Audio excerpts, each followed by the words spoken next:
Welcome to top news. ఎన్నికల లాంఛనమే కూటమి గెలుస్తుందని టీడీపీ అధినేత చంద్రబాబు అన్నారు.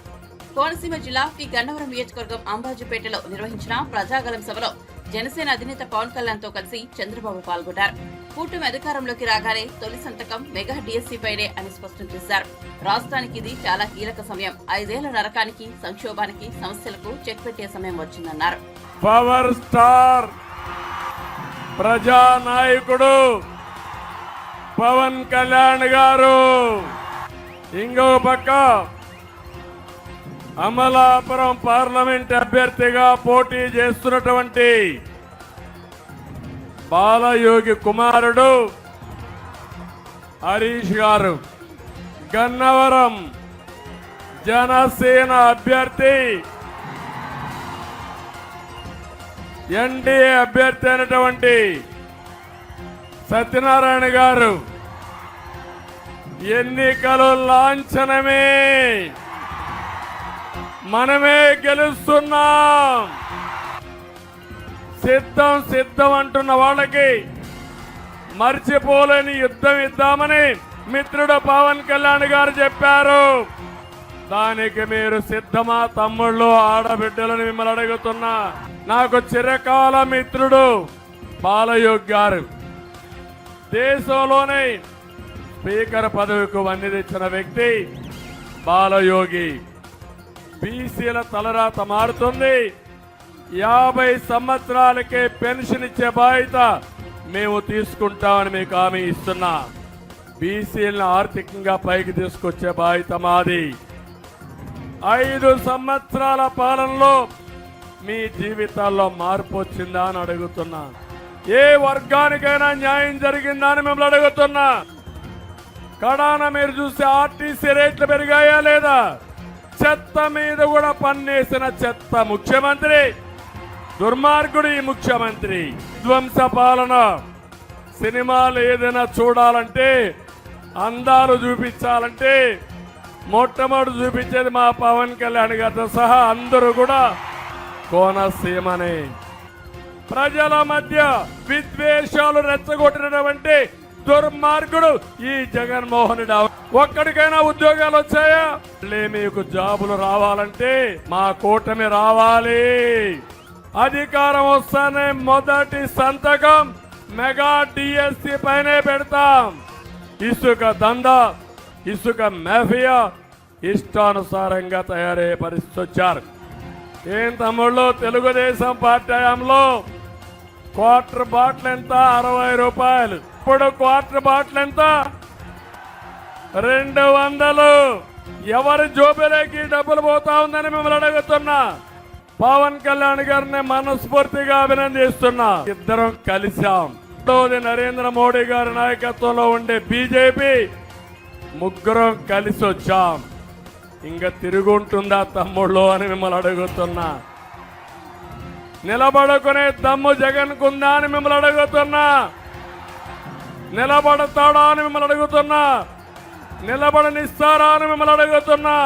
గంజాయి బారిన పడి మన యువత చెడుదారిన పడే పరిస్థితి వచ్చారంటే దీనికి కారణం ఈ ప్రభుత్వం అవునా కాదా అని. ఒక దుర్మార్గమైన ప్రభుత్వం నుంచి ప్రజల్ని కాపాడుకోవాలనే ఆలోచనతో 3 జెండాలు వేరు, కానీ మా అజెండా ఒకటి: సంక్షేమం, అభివృద్ధి, ప్రజాస్వామ్య పరిరక్షణ ధ్యేయంగా వచ్చాం. గోదావరి జిల్లాలో ఒక ఎమ్మెల్సీ డ్రైవర్ని చంపేసి డోర్ డెలివరీ చేశాడంటే తమ్ముళ్ళు మీరందరూ ఆలోచించాలి. మళ్ళీ దుర్మార్గులు వస్తే దళితులను చంపి డోర్ డెలివరీ చేస్తారు. ఒక తమాషా ఆడుతున్నాడు. ఎవరైనా పవన్ కళ్యాణ్ గారు మాట్లాడితే ఆయన మీద ఆ కులవాళ్ళను పెట్టి దాడి చేయించడం.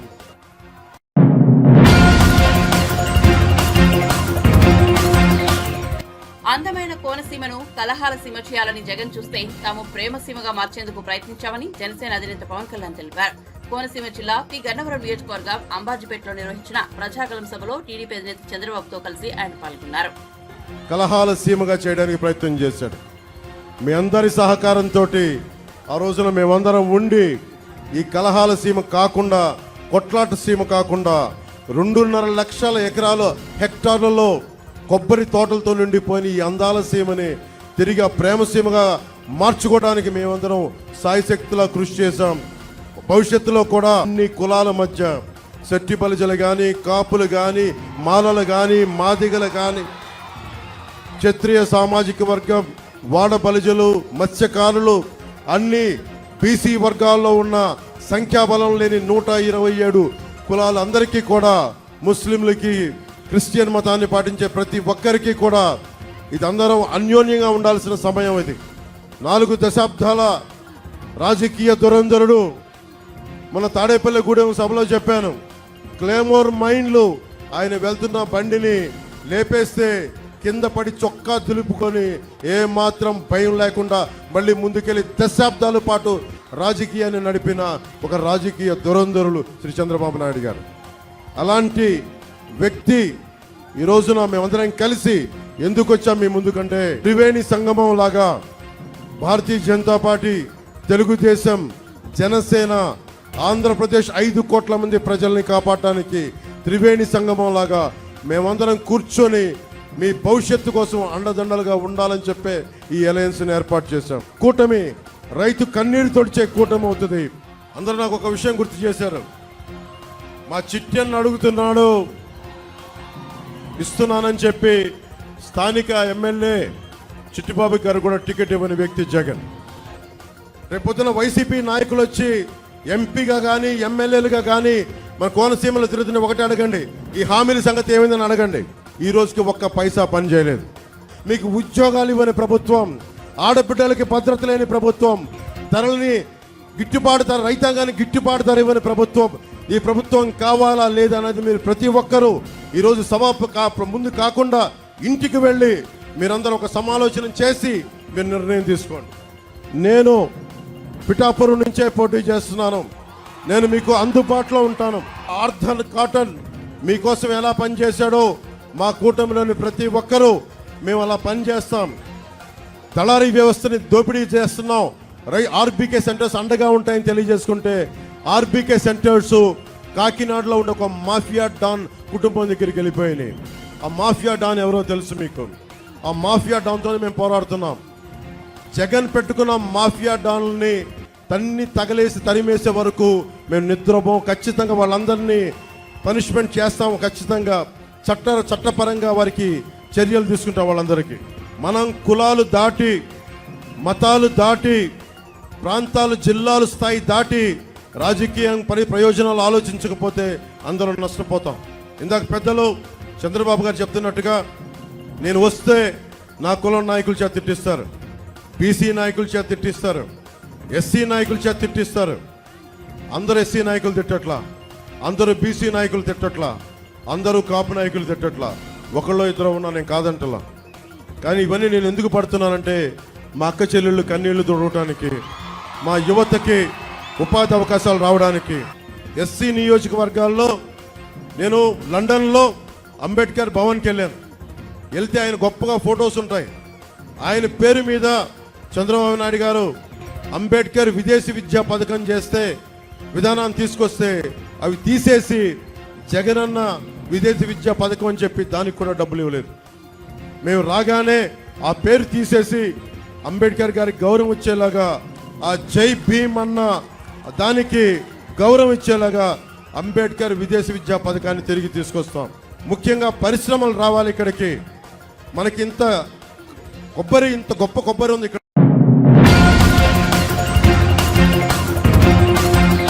సంక్షేమం, అభివృద్ధి, సంస్కరణలకు ప్రతిరూపం ప్రధాని నరేంద్ర మోదీ అని టీడీపీ జాతీయ ప్రధాన కార్యదర్శి నారా లోకేష్ కొనియాడారు. కోయంబత్తూరు ఎంపీ అభ్యర్థి, తమిళనాడు బీజేపీ రాష్ట్ర అధ్యక్షుడు అన్నామలై కుప్పుస్వామికి మద్దతుగా పీలమేడు ప్రాంతంలో తమిళనాడు బీజేపీ ఆధ్వర్యాన నిర్వహించిన బహిరంగ సభలో లోకేష్ పాల్గొన్నారు. ఈ సందర్భంగా లోకేష్ మాట్లాడుతూ, మోదీ అంటే ఆత్మగౌరవం, ఆత్మవిశ్వాసం, మోదీ అంటే ప్రపంచం మెచ్చిన నాయకత్వం అని అభివర్ణించారు. అందుకే మోదీని మేకర్ ఆఫ్ డెవలప్ ఇండియా అని యావత్ ప్రపంచం ప్రశంసిస్తోందని కీర్తించారు.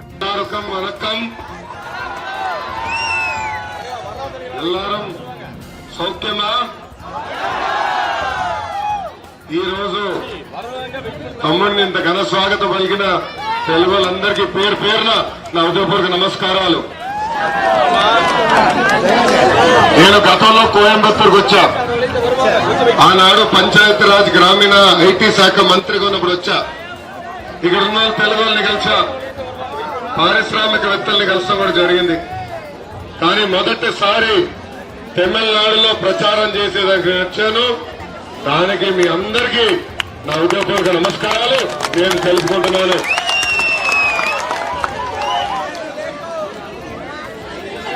నేను ఇక్కడ ఎందుకు వచ్చానో చాలా స్పష్టంగా చెప్పే ముందర మిమ్మల్ని ఒక ప్రశ్న అడగాలనుకుంటున్నా. ఈ రోజు మీరందరూ ఒక ఉద్యోగం చేస్తున్నారు. ఆ ఉద్యోగానికి రాజీనామా చేసి ప్రజాసేవకు వస్తారా? అలాంటిది ప్రభుత్వ ఉద్యోగం వ్యక్తి, ఒక ఐఏఎస్, ఒక ఐపీఎస్ గా పనిచేసిన వ్యక్తి రాజీనామా చేసి ప్రజల సేవకు వస్తాడా అని అడుగుతున్నా. అలాంటిది మన తమ్ముడు అన్నమలై గారు అతి చిన్న వయసులో ఐపీఎస్ ఆఫీసర్ అయ్యారు. ఐపీఎస్ ఆఫీసర్ వద్దని ప్రజా సేవకి వచ్చిన వ్యక్తి అన్నమలై గారు.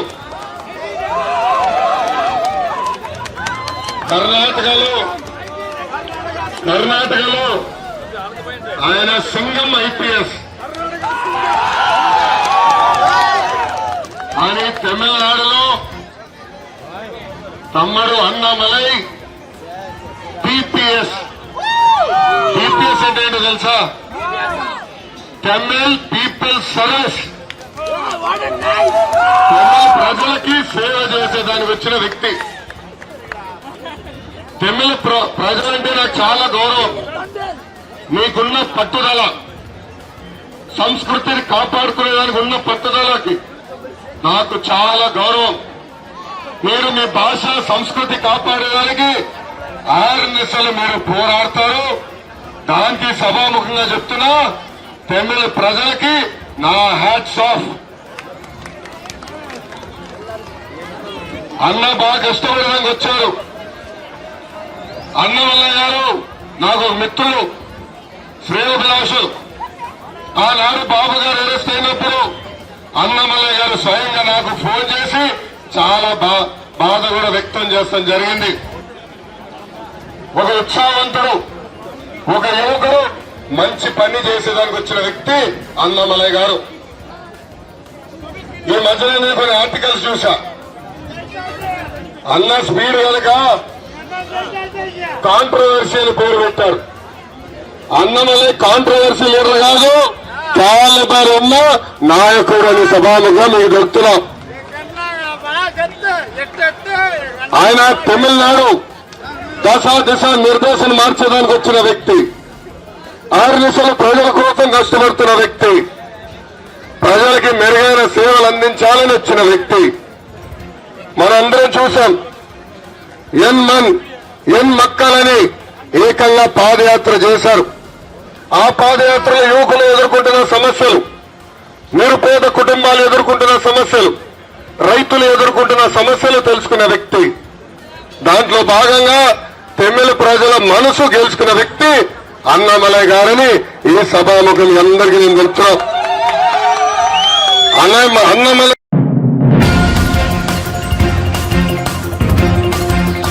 మాజీ సీఎం బీఆర్ఎస్ అధినేత కేసీఆర్ ఎప్పుడు జైలుకు పోతాడో తెలియదని మెదక్ లోక్సభ నియోజకవర్గ బీజేపీ అభ్యర్థి రఘునందన్ రావు అన్నారు. గురువారం మెదక్ పట్టణంలోని చిల్డ్రన్స్ పార్క్ లో బీజేపీ పార్లమెంట్ నియోజకవర్గ బూత్ అధ్యక్షుల సమావేశం జరిగింది. ఈ సందర్భంగా రఘునందన్ మాట్లాడుతూ పార్లమెంట్ ఎన్నికల తర్వాత బీఆర్ఎస్ పూర్తిగా మునిగిపోవడం ఖాయమన్నారు. బీఆర్ఎస్ మునిగిపోతున్న టైటానిక్ పడవ వంటిదన్నారు.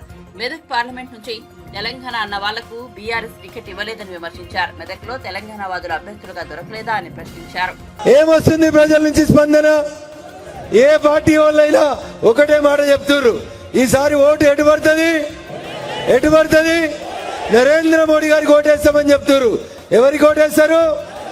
ఏ పార్టీ వాళ్ళైనా, కాంగ్రెస్ వాళ్ళైనా, కమ్యూనిస్ట్ వాళ్ళైనా, ఆఖరికి బీఆర్ఎస్ వాళ్ళు కూడా ఏమంటారు?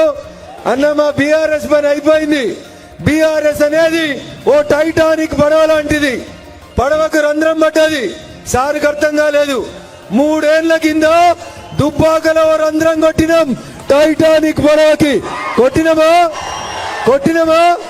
రెండో రంధ్రం హుజురాబాద్ లో కొట్టినమా? కానీ సార్ గట్ల 10వ అంతస్తులో స్టీమర్ మీద ఉన్నాడు, లోపలికి నీళ్ళు వస్తున్నాయన్నది కనబడలేదు. కనబడ్డదా? ఎప్పుడు కనబడ్డాయి? మొన్న కనబడ్డాయి చలికాలంలో. సార్ కిందికి వచ్చే వరకు పడవ ఏమైంది? నడి సముద్రంలోకి వచ్చింది. ఎన్ని మోటార్లు పెట్టినా, కాళేశ్వరం బాహుబలి పంపులు పెట్టినా నీళ్లు బయటికి పోలే. ఫలితం ఏమైంది? ఏమైంది ఫలితం? ఒకటి ఉండే అని చెప్పుకుందాం ఇంగ్లీష్ సినిమాల్లో, 500 ఏళ్ల కింద ఓ పడవ నడి సముద్రంలో మునిగింది. ఏంది దాని పేరు? ఏంది దాని పేరు? ఏంది? ఇవాళ తెలంగాణ రాష్ట్ర రాజకీయాల్లో పార్లమెంట్ ఎన్నికల తర్వాత మునిగిపోయే పడవ ఏం పడవ? ఏం పడవ? ఏం పడవ? టిఆర్ఎస్ మునుగుతుందా? టిఆర్ఎస్ బిఆర్ఎస్ అయినప్పుడే దానికి ప్రజలు సిఆర్ఎస్ ఇచ్చిరు, కంపల్సరీ రిటైర్మెంట్ స్కీమ్ ఇచ్చి. సారు చంద్రశేఖర్ రావు గారు నువ్వు పోయి ఫామ్ హౌస్ లో కూర్చో అని చెప్పిర్రా చెప్పలేదా? మెదక్లో ఓడిపోయిరా లేదా? ఓడిపోయిరా లేదా? రేపు మళ్ళీ మెదక్లు ఎవరు గెలుస్తారు? ఎవరు గెలుస్తారు? గెలవాలంటే ఏం చేయాలి? ప్రతి ఇంటికి పోయి దండం పెట్టాలి. అని ఆయన బీఆర్ఎస్ అయినా నేను పోను అనొద్దు అంటారా? అట్లా పోతారా? పోరా? బీఆర్ఎస్ సర్పంచ్లు కూడా మనకు చేస్తామని చెప్తున్నారు. ఎందుకంటే ఒక్కొక్క సర్పంచ్కి వాళ్ళ 5 సంవత్సరాల టెన్యూర్ పూర్తయ్యేసరికి రాష్ట్ర ప్రభుత్వం నుంచి 5 లక్షలు, 10 లక్షలు, 20 లక్షలు బిల్లులు రాక సర్పంచులు ఉపాధి హామీ కూలీలుగా మారిన ఒకే ఒక రాష్ట్రం బంగారు తెలంగాణ అని చెప్పే తెలంగాణ రాష్ట్రం తప్ప ఇంకొకటి కాదు. అందుకని టిఆర్ఎస్ సర్పంచులకు కూడా ఇందాకున్నది.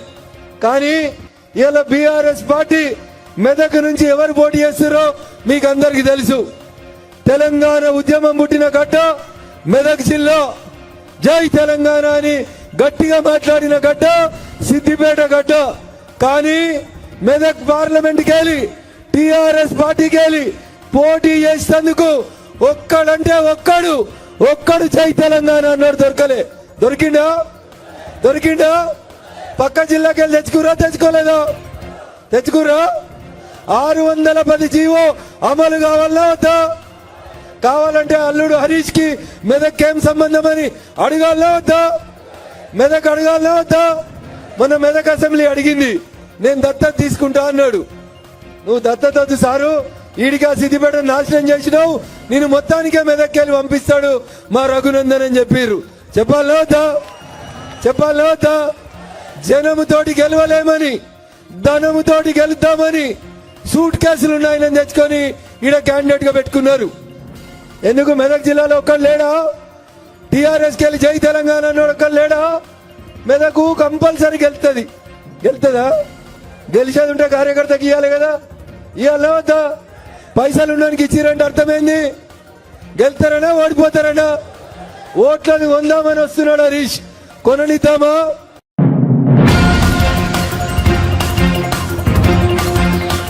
సీఎం రేవంత్ రెడ్డిపై బీజేపీ ఎమ్మెల్యే ఏలేటి మహేశ్వర్ కీలక వ్యాఖ్యలు చేశారు. రేవంత్ మార్కు పాలనపై హాట్ కామెంట్ చేశారు. రేవంత్ అంటే నా వంతు ఏంది అంటున్నాడని ఆరోపించారు. సీఎం రేవంత్ రెడ్డి దగ్గరికి పోయిన వాళ్ళు నీ వంతుకు రేటెంత రెడ్డి అని అడుగుతున్నారు. రేటెంత రెడ్డి అని రేటు ఎవరు ఫిక్స్ చేస్తున్నారో తెలియదు, కానీ ఎక్కడ పడితే అక్కడ ఈ రాష్ట్రంలో సెటిల్మెంట్లు జరుగుతున్నాయని పేర్కొన్నారు. పాలన గాలికి వదిలేసి వసూళ్లకు పాల్పడుతున్నారని తీవ్ర విమర్శలు చేశారు. అంతేకాదు, కొద్ది రోజుల క్రితం కూడా ఎమ్మెల్యే మహేశ్వర్ రెడ్డి కాంగ్రెస్ పాలనపై తీవ్ర విమర్శలు చేశారు. మరి రేవంతు అంటే నా వంతు అడిగిండా? రేటెంత రేట్ అంటే చెప్పిండా తెలియదు. దాన్ని మళ్ళీ జీవో 37 ద్వారా, జీవో నంబర్ 37 ద్వారా అదే భూమిని మళ్ళీ వాళ్ళకే కేటాయించిండు. అదే భూమిని వాళ్ళకే కేటాయిస్తూ గతంలో దాంట్లో ఎంప్లాయ్మెంటే లేనట్లు, గతంలో దాని ద్వారా లబ్ధి జరిగినట్లు, ఈయన ఈ జీవోతోటే లబ్ధి జరుగుతున్నట్లు, ఈ జీవోతోటే దాంట్లో ఎంప్లాయ్మెంట్ జరుగుతున్నట్టు. అరే హాస్పిటల్ కట్టినప్పుడు హాస్పిటల్లో డాక్టర్ల దగ్గర నుంచి, నర్సుల నుంచి, హౌస్ కీపింగ్ వరకు ఎట్లా రిక్రూట్మెంట్ చేసుకుంటాం. అది ముందు తెలియదా? జీవో క్యాన్సిల్ చేసేటప్పుడు తెలుసు కదా. మళ్ళీ దాంట్లో ఏదో రిక్రూట్మెంట్ అవుతున్నది కాబట్టి ఇస్తున్నాను, లేకుంటే రేటు పెంచిన కాబట్టి ఇస్తున్నాను. అదే రేటు పెంచితే ఎంత పెంచినామయ్యా? 15 లక్షలు. నేను అడుగుతున్నా, జీవో ప్రకారం, సుప్రీంకోర్టు గైడ్లైన్స్ ప్రకారం ప్రభుత్వ విలువలో సంవత్సరానికి 10% కట్టాలి కదా. మరి ఆ లెక్కతోటి ఒకవేళ నువ్వు ఇష్యూ చేసిన 505 కోట్ల రూపాయల విలువైనటువంటి భూమికి కనీసం సంవత్సరానికి 50 కోట్ల 5 లక్షల రూపాయలు కట్టాలా ఒక ఎకరాన, ఒక విలువ. ఈ సంవత్సరాన 50 కోట్ల రూపాయలు అంటే 30 సంవత్సరాలకు 1500 కోట్ల రూపాయలు ప్రభుత్వానికి ఆదాయం వస్తుంది. అసుంటి భూమిని మళ్ళా ఏదో కొంచెం పెంచినట్ల, దాంట్లో ఏదో ఇది చేసినట్ల, ప్రభుత్వానికి లబ్ధి చేసినట్ల జీవోను మళ్ళీ 12వ జీవోను క్యాన్సిల్ చేసి మళ్ళీ జీవో నెంబర్ 37 ఇచ్చి, ఈ జీవో నెంబర్ 37 ద్వారా మళ్ళీ అదే భూమిని అదే పార్థసారథి రెడ్డికి, అదే హెడ్రో డ్రగ్స్ కంపెనీ వాళ్ళకి, అదే వ్యవస్థకి మీరు దారాదత్తం చేయడం వెనుక ఎన్ని కోట్లు జాగున్నాయో దాని వెనుక 300 కోట్ల రూపాయలు నువ్వు తీసుకొని ఢిల్లీకి పంపిన మాట వాస్తవం కాదని అడుగుతున్నా. అవి కాక దాని వెనుక వేరొక సెటిల్మెంట్ కూడా చేసుకున్నట్టు మా దగ్గర ఆధారాలు ఉన్నాయి. దీన్ని ఈ ఢిల్లీకి పంపుతున్నాం కాబట్టి క్యాబినెట్ లో పెట్టి అప్రూవ్ చేపిస్తే అది శంకులో వచ్చిన తీర్థం అవుతుందా? గత ప్రభుత్వం చేసిన అరాచకాన్ని బయట పెడతా అని చెప్పిన నువ్వు గత ప్రభుత్వం చేసిన అరాచకాలను అడ్డం పెట్టుకొని సెటిల్మెంట్లు చేసుకుంటున్న మాట వాస్తవం కాదని అడుగుతున్నా. గత ప్రభుత్వం చేసిన అవినీతిని ఆధారంతో సహా సేకరించడానికి గల కారణం ఇదేనా అని అడుగుతున్నా. దానికోసమైనా నువ్వు ఈరోజు కాళేశ్వరాన్ని సిబిఐకి ఇస్తావు? దానికోసమైనా కాళేశ్వరం ఆధారాలన్నీ కూడా నీ కాడ పెట్టుకొని రేపు కాంట్రాక్టర్లను, అధికారులను, మళ్ళీ నాయకులను బెదిరించి మళ్ళీ సెటిల్మెంట్ చేసుకోవడం కోసమేనా అని అడుగుతున్నా. దానికోసమైనా ధరణి కోసం ఇప్పటి వరకు ధరణి మీద ఎలాంటి ఎంక్వైరీ చేయకుండా, సిబిఐ కూడా మాట్లాడకుండా కేవలం ధరణిని కూడా ఒక ప్రైవేటు మీ పార్టీ నాయకుల్ని కొంతమందిని కమిటీగా చేసి ఆధారాలు సేకరిస్తున్నది కూడా దీనికోసమైనా అడుగుతున్నా. ఒక చిన్న ఆధారం దొరికితేనే ఇన్ని 100 కోట్ల సెటిల్మెంట్లు జరిగితే రేపు 2 లక్షల కోట్ల రూపాయల ధరణి కుంభకోణంలో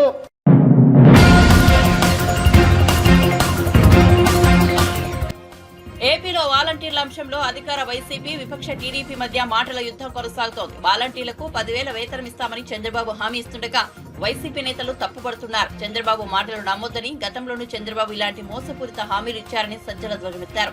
దీనిపై టీడీపీ పొలిట్ బ్యూరో సభ్యుడు వరలరామయ్య స్పందించారు. వాలంటీర్లకు 10,000 ఇస్తామంటే సజ్జలకు ఏంటి నొప్పి అని ప్రశ్నించారు.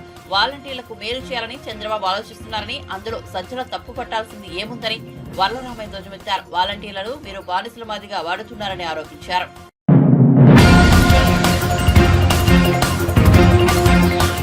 ప్రకాశం జిల్లా ఒంగోలులో వైసీపీ, టీడీపీ మధ్య తీవ్ర ఘర్షణ చోటు చేసుకోవడం తెలిసిందే. మాజీ మంత్రి బాలినేని శ్రీనివాసరెడ్డి కోడలు శ్రీకావ్య ఎన్నికల ప్రచారం నిర్వహిస్తుండగా ఆమెను ఓ అపార్ట్మెంట్ లోని మహిళలు అడ్డుకున్నారు. ఈ క్రమంలో మాటా పెరిగి వైసీపీ, టీడీపీ వర్గాలు కొట్టుకునేంత వరకు వెళ్లేదు. బాలినేని శ్రీనివాసరెడ్డితో పాటు టీడీపీ అభ్యర్థి దామచర్ల జనార్దన్ రావు కూడా రంగంలోకి దిగడంతో తీవ్ర ఉద్రిక్తత నెలకొంది. ఈ దాడుల్లో ఇరు పార్టీలకు చెందిన వారు గాయపడక బాధితులను పరామర్శించేందుకు బాలినేని, దామచర్ల ఒంగోలు రిమ్స్ వద్దకు వెళ్లగా వీరి రాకతో అక్కడ ఉన్న 2 పార్టీల కార్యకర్తలు బిగ్గరగా నినాదాలు చేశారు. రిమ్స్ వద్ద కూడా ఉద్రిక్తత నెలకొంది. పోలీసులు తీవ్రంగా శ్రమించి ఇరు వర్గాలకు సర్ది చెప్పి అక్కడి నుంచి పంపించేశారు. వాడు పిచ్చాడు, వాడు మేడ హ్యాండింగ్ చేసి ఎంత పడితే అట్లా మాట్లాడి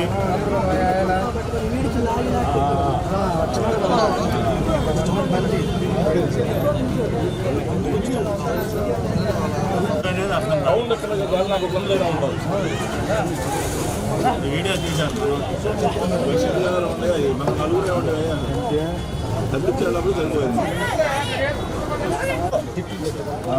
అది అనవసరం కావద్దు. ఈరోజు మా డివిజన్లో కార్యక్రమం జరుగుతుంటే వాళ్ళు వచ్చారని మా లేడీస్ ఉన్నారు, పద్మావతి అని వాళ్ళ ఇంటికి పోయి ప్రభావతి అని వాళ్ళని కొడితే గందరగోళంగా చేస్తే మేము పోయి అమ్మ ఏం కాదు నీకేం జరగదని చెప్పి వచ్చి ఇక్కడ కూర్చున్నాం. జనార్దన్ గారికి ఫోన్ చేసి చెప్తే వస్తాం మాట్లాడదాంలే వస్తున్నాను అని చెప్పాడు. పోతే మేము రోడ్డు మీద కూర్చుంటే మేము రోడ్డు మీద ఇక్కడికి వచ్చేవరికి నన్ను మూకుముడిగా 30 మంది వచ్చి భయంకరంగా చేతులతోటి హ్యాండ్ తోటి భయంకరంగా కొట్టి గందరగోళం. రామనాయుడు కొంతమంది అనుసరులు, బాంబుల సాయి అనే ఒక వ్యక్తి, కళ్యాణ్ రెడ్డి, పోతే డిన్నీ రెడ్డి, ఇంకా చాలా 30 మంది దౌర్జన్యంగా వచ్చి ఇక్కడ రోడ్డు మీద ఉంటే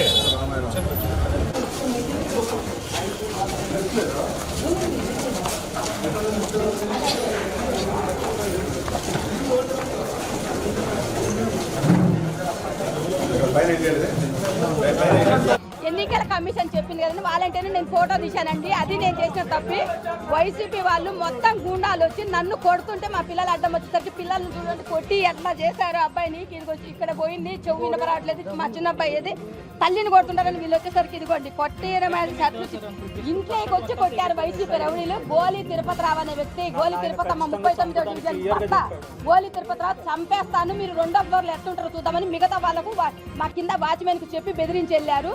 మీరు మరి ప్రభుత్వము ఎస్పీ గారు కానీ పోలీసులు కానీ మాకు ప్రొటెక్షన్ ఇవ్వకుంటే మాత్రం మా కుటుంబాన్ని ఉంచరు.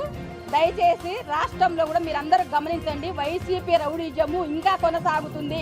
వైసీపీకి ఓటు వేస్తే గిన ప్రతి ఒక్కరింటికి, ఇప్పుడు మా ఇంట్లోకి వచ్చి కొట్టారు, రేపు మీళ్ళే కూడా వచ్చి చొరబడి కొడతారు.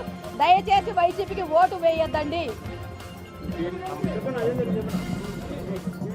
కొంతమంది